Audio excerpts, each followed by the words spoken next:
Get off the marketing roller coaster and get on the automated fast track to digitally market your brand everywhere now. Join podcast producer Tom Hazzard and Inc. columnist Tracy Hazzard as they share easy content building formulas and smart cut secrets proven to fuel hundreds of blogs, podcasts, and brands with bingeable original content. Join the conversation on how to get your message out to the world. Be original. Be heard. Promote with power and purpose. Feed your brand.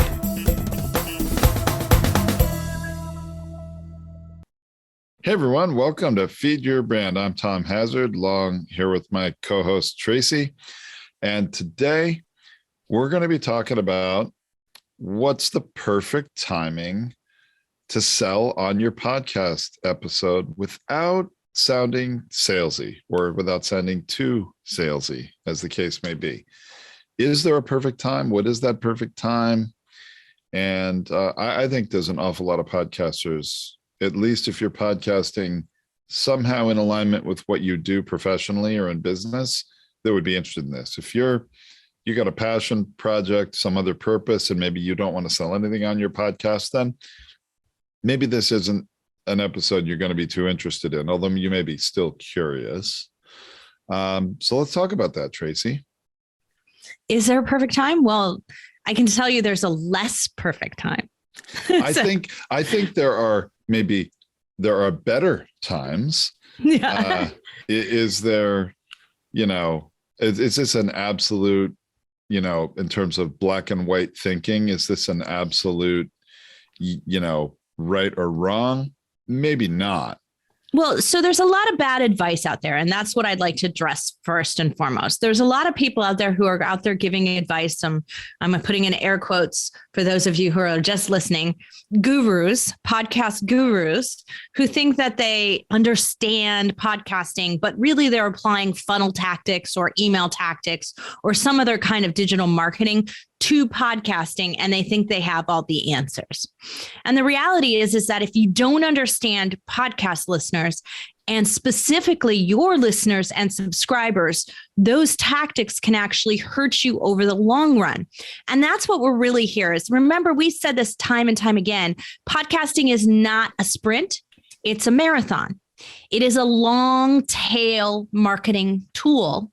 And unless you treat it with respect for that, and you treat your subscribers and your listeners with that same respect, that they're going to be around tomorrow and the next day, and they're going to binge on you and listen to all the things that you have to say in the future, if you're not respecting that and you're going for the quick win right at this moment, the quick hit, the quick sales, the quick process, you may lose out more in the long run. And that's really what I want to point out today, is that this advice that we're giving here is counter to those that are using it for the wrong reasons or with the misunderstanding of what it really is like to be a long-term podcaster. I think that's a really good point, Tracy. I'm glad you brought it up. I guess one of the things I'd like to say, framing up this discussion, just for those of you that don't know, because this podcast, there's a lot of newer podcasters that listen to it, is that in case you're not aware, more than 66%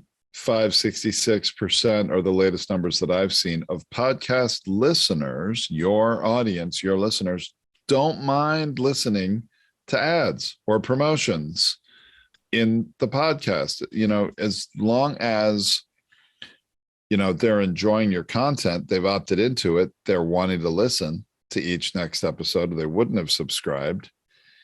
You're providing them value in that show of some kind. They don't mind listening to ads. If that's what you want to do or need to do to keep providing them that value, that's okay. Now, if there's better ways to do it though than others, then we should talk about that a little bit. But the idea is, Tom's absolutely right, is that they want your content. And if it requires them to listen to a few ads in the process, then they're comfortable with that because it's free content. And they understand that that's the consequence of free content. So Tracy, let's start, before we get to where some of the better or best places or ways to do that in your episode, what's one of the worst places to do it? Well, I don't want to talk about places. I want to talk about timing instead, because that's really what we're here to talk about. And so let's talk about how soon, once you start your show, you should be placing ads. I think that's the biggest, the worst advice out there comes from that place. There are those gurus out there who believe that you should be placing ads from the moment you start your show. And that means episode 1.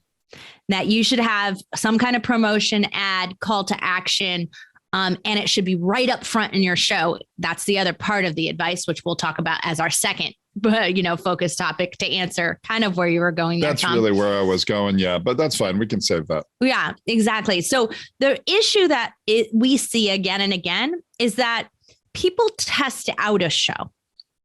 So if you're putting in your introductory episode where I'm just learning about your show, already chock full of ads and promotions and you selling stuff hard up front and throughout, I'm less likely to give your show a chance beyond that episode. Really, really less likely to do that. So we do not recommend episode 1 or 0. Some people call it their episode 0, your trailer, anything like that, having any kind of promotion beyond, hey, I'm an expert in this and here's my website, or what's in your normal outro. That is all that should be in that episode. It should be blocked from ads completely. Now, if you're streaming or if you're on any other host besides Podetize that puts ads in your show, you won't have an option to do that. We have an option to block that out. And this is why we built it. It's one of the main reasons we built it. That and other sensitive topics that you want to be able to talk about, but you don't want ads on either because, it's sensitive and it's personal and it maybe doesn't belong to have something. It seems crass to have an ad in there, right? So, but that first episode is a critical testing point for someone who doesn't know you yet, doesn't know if they want to give your show a chance, and you want to attract that listener and you want to get them in. So if you are starting your first episode with all of those advertisements, promotions, pushy sales, you are turning them off before they've ever even given you a chance. And we don't want to make that mistake.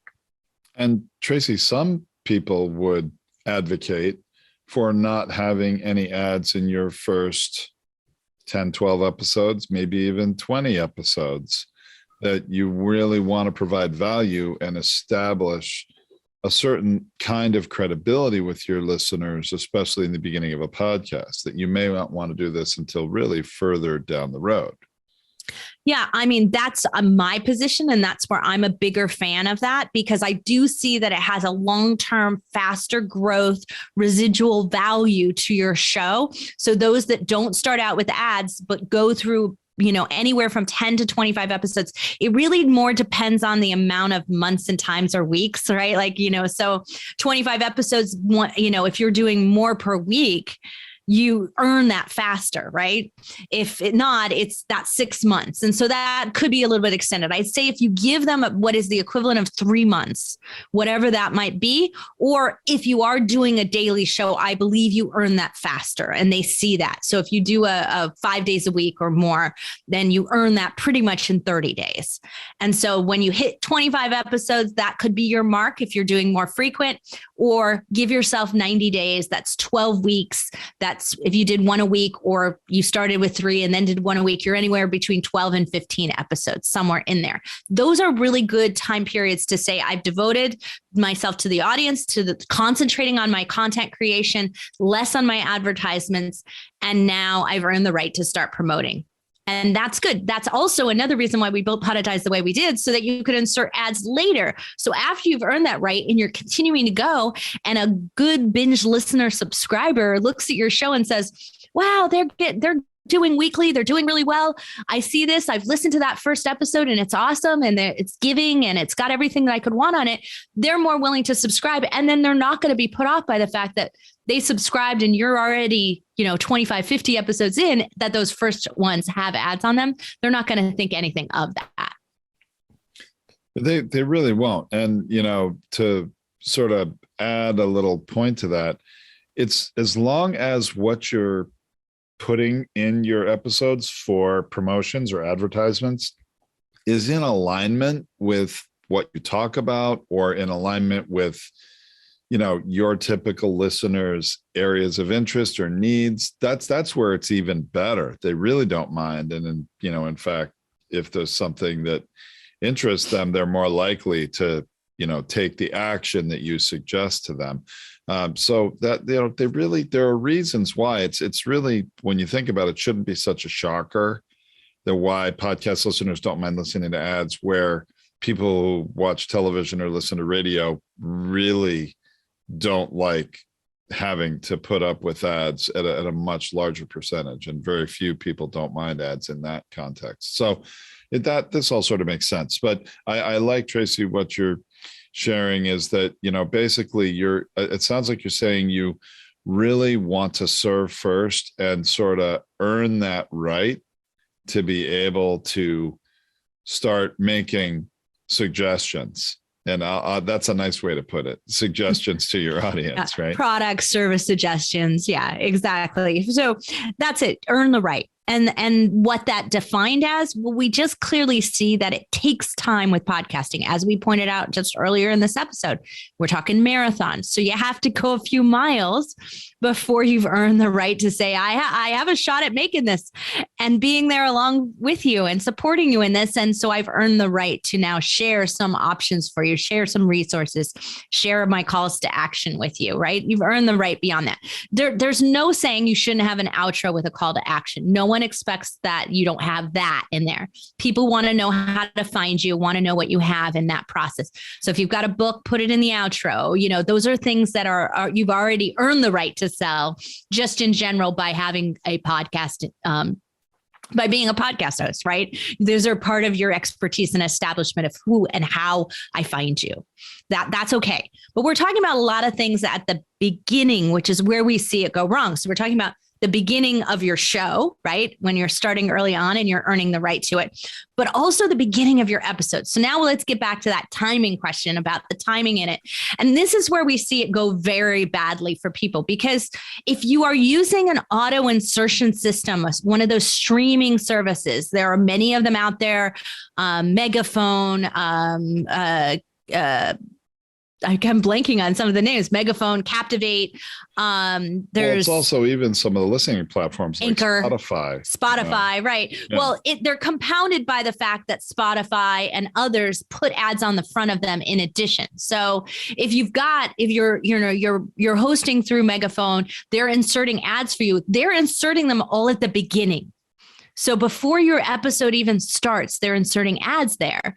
And then Spotify will stream ads in addition to that at the front of it for those that aren't paid subscribers at a certain level on their platform using their listening app. So now you might find and not realize it because you didn't listen to your own episode posted through an app, that there's 2 minutes worth of ads before your intro ever happens. And that is a gigantic mistake there. I can't even tell you how many prospective customers and then eventually even customers of ours that we've had that were on Megaphone, and they were sold the idea that they would, make money on their podcast by being there because the episodes can be monetized with ads.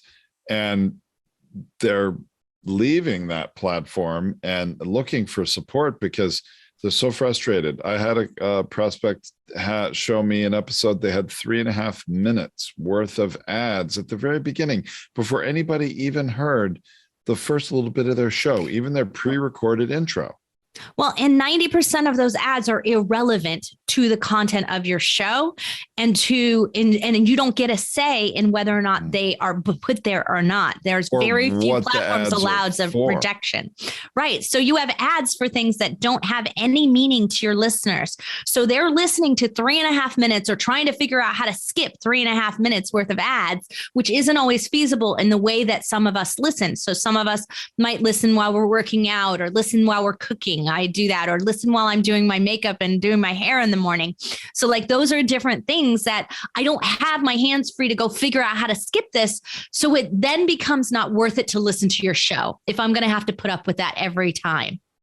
And so it just, if I haven't gotten into it enough to know that there's something of value here, to have all those ads up front are very problematic to and creating a dissatisfaction level before I've ever even given your episode a full chance.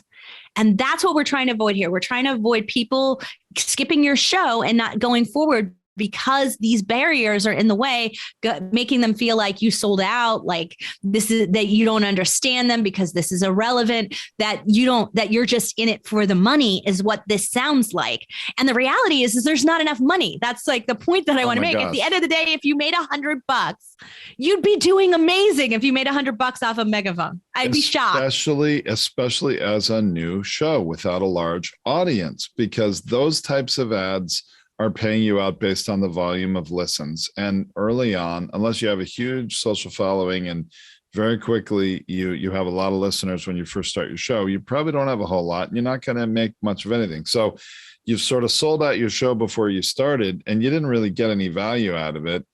And you probably turned off a lot of people from subscribing. Right. So what we want is you to think about that long-term residual value. Yes, you are investing in your show, and $100 back, if you make that, would be nice. But if it costs you hundreds of listeners over that month, then you're not actually serving yourself any good. Because for us, for instance, on our show, if a podcaster listens and then comes to buy, they might be, upwards of anywhere from $1,000 to $15,000 of value. So for us to turn away every single listener that gets turned off because of advertisements that might be appearing on our show, do a huge detriment at the long-term return on investment value of our show. So we don't want to do that unless we're absolutely certain this is our path. Now, iHeartRadio, this is their path. This is what they do. They create shows solely as vehicles for advertisements. They want to make every penny advertising.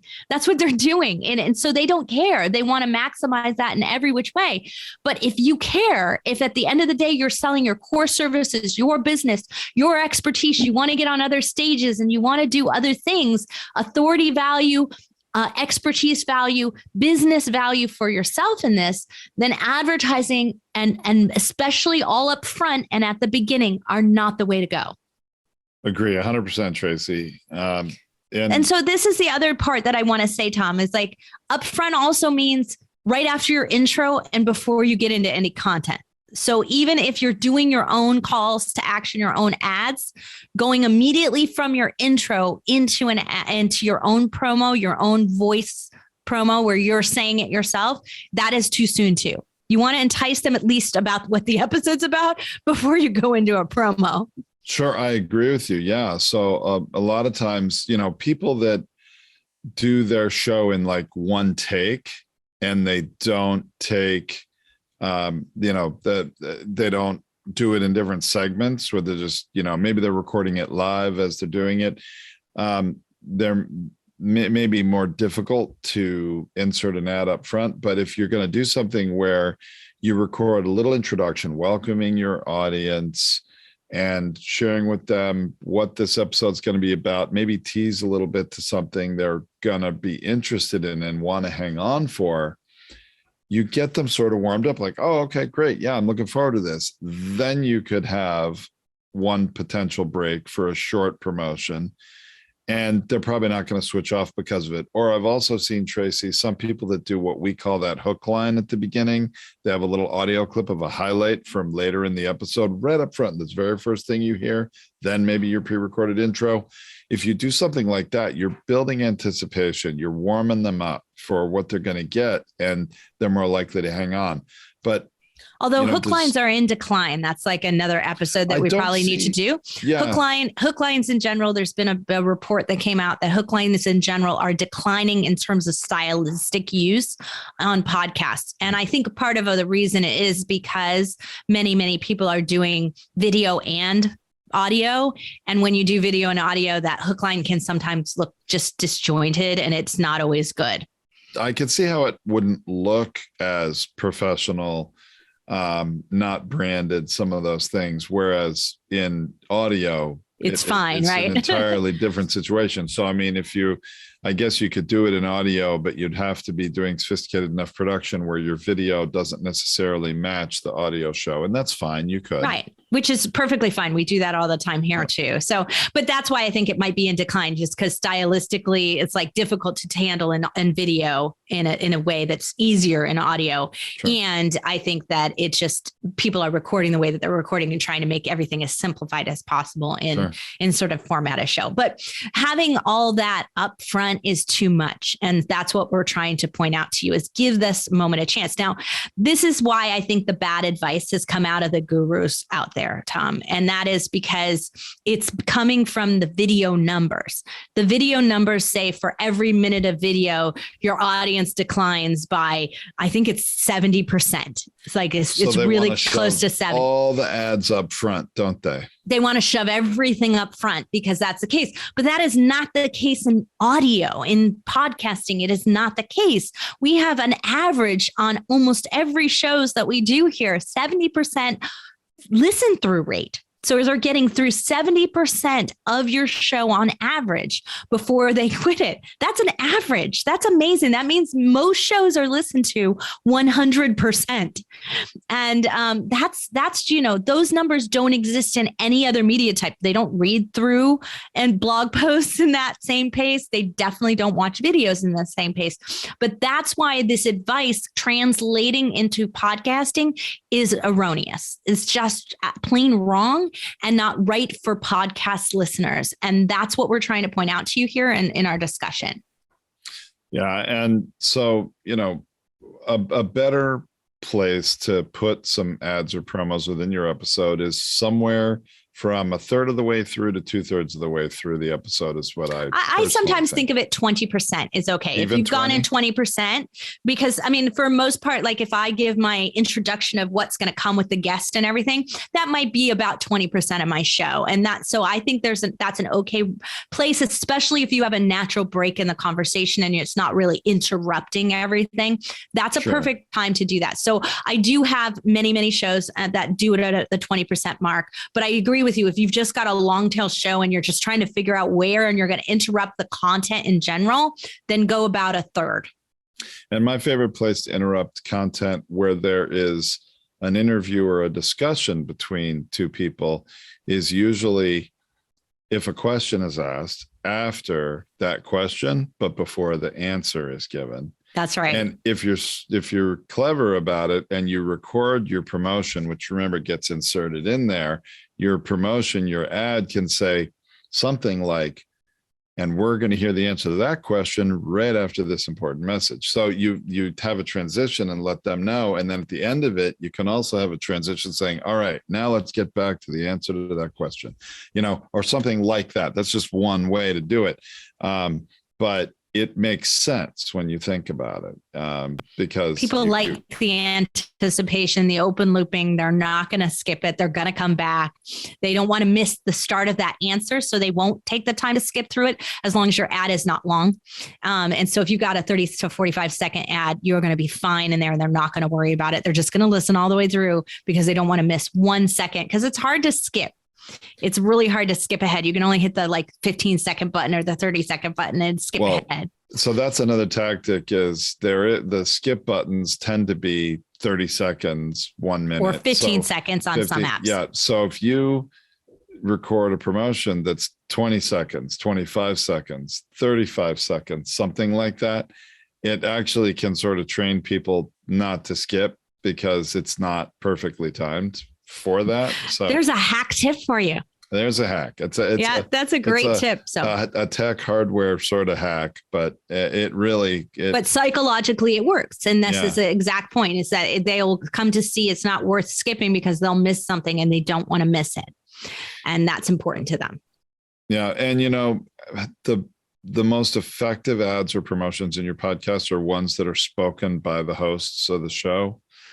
Because they already know you, they like you, they're going to listen to what you have to say.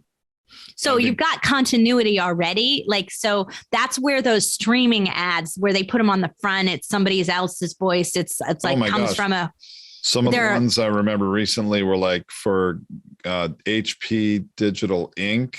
I still don't even know what that is because I never looked it up. I was just so annoyed by it. And then like a Google AdWords kind of an ad. I mean, and a lot of times there's Kindle or some kind of Amazon ad, right? Big corporations who are spending lots of money on ads are the only kinds of ads that are going to run on shows that they'll be like, oh, I'll be on any show. They're the only ones that are really going to pay to be put on podcasts that are unproven and brand new. But you're only going to make a little money because in order to get the kind of exposure they want, they're going out on tens of thousands of podcasts at a time, not just, one or two or 10 or 12. Right.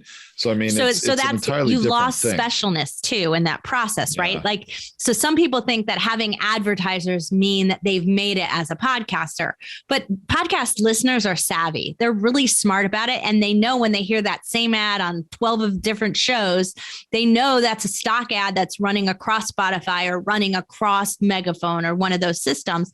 They know it, they recognize it, and they don't give you any credit for that. But if you're really making a host announced ad about something, they say you've got a relationship with that person. You attracted them. You attracted that brand.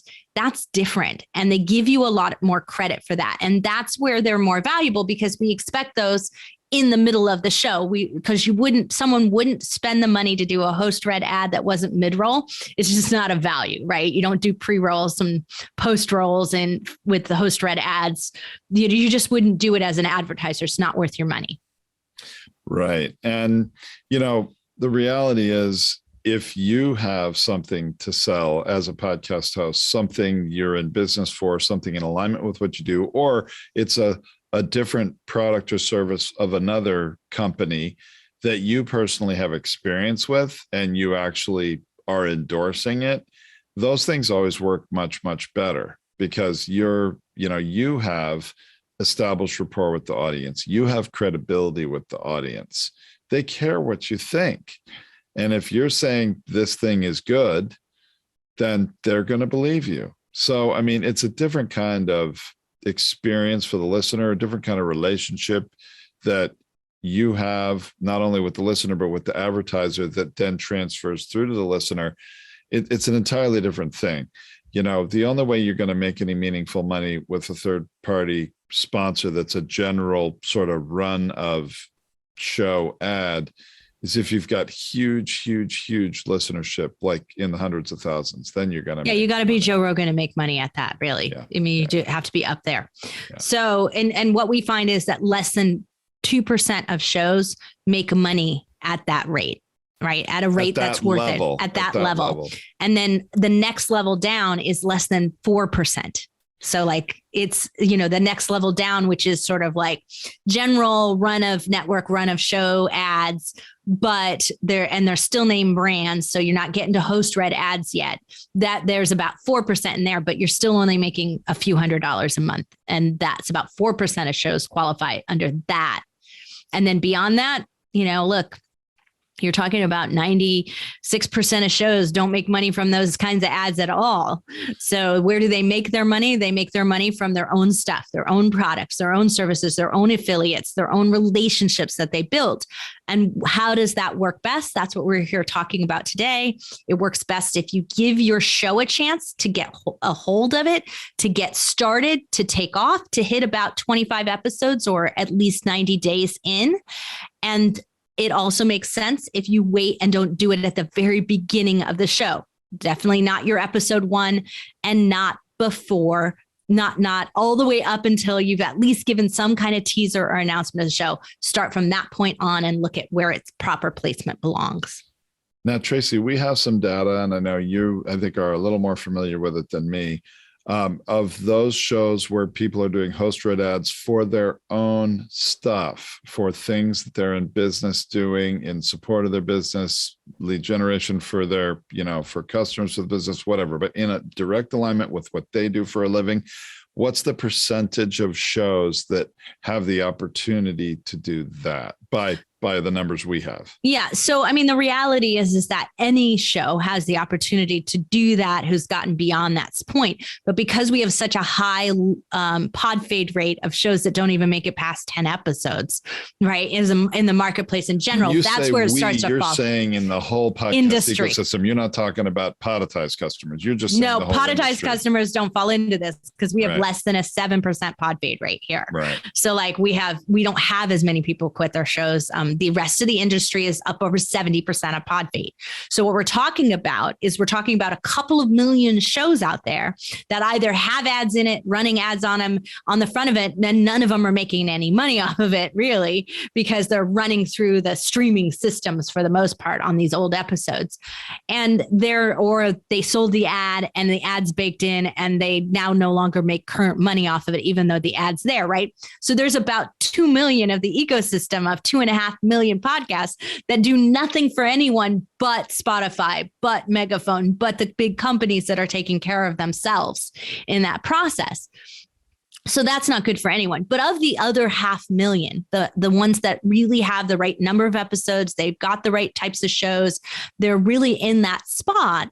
We're really talking about 45% or so of them that really could do well with their own host-read ads, do well with their own relevant placements. So meaning an ad that's timely. So like if I'm at the start of a year and I've got a health and fitness podcast and I really want to talk to people about, their New Year's resolution of getting healthy and fit, and I put that ad in there, and I don't leave it in there beyond January, I take it out and replace it with something different.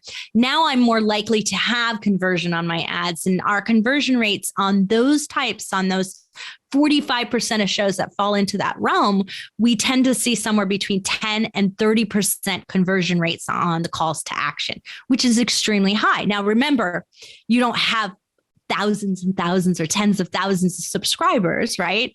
But out of the hundreds that you do, you have very active ones, or the thousands that you do, you have very active ones on those shows. So that can mean for some people, that's 10,000 or more in sales a month, or, it's adding bonus to them. Some of our real estate and investment podcasts, can do $40,000 of investment at a time. And that's just one call per month that happens that way. So what makes it a return on investment at that of those 45% of shows is different for every single show.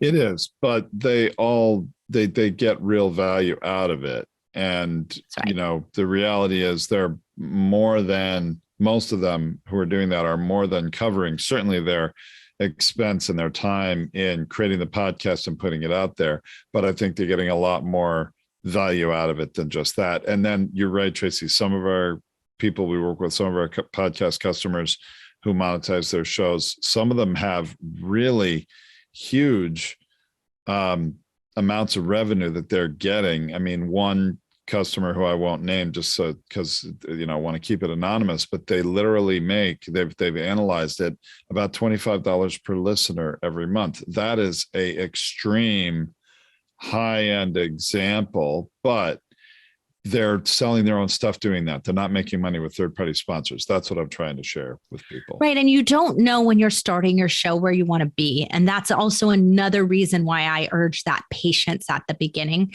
and getting yourself to that 25 episode mark or to that 3-month mark, because you're going to understand more about your listeners, about when they start reaching out to you, which is about that timing.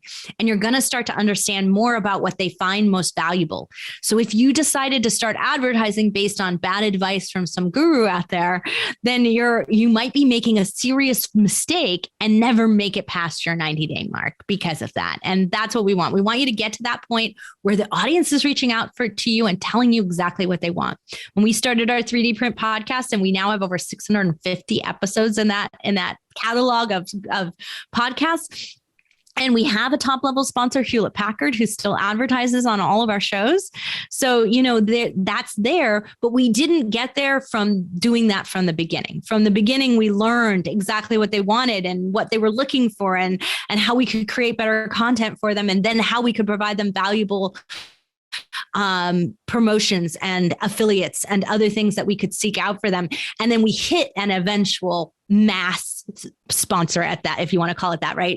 High level brand sponsor. Yeah, I think we did it pretty quickly in that show for the type of sponsor we got. I think it took us about 6 months. We built a pretty significant audience that got their attention and they found value in it. And, not HP, but there was another company who advertised in our show.